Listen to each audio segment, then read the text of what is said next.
vào kỷ niệm chuyện một tình yêu khi ai đã sang ngang. Bao lời nói yêu, bao nhiêu ước mộng thôi chôn vào dĩ vãng.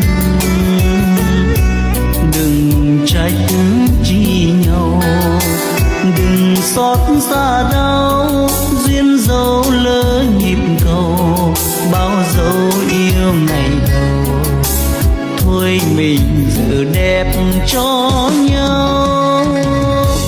Gửi vào kỷ niệm tình đầu mộng mơ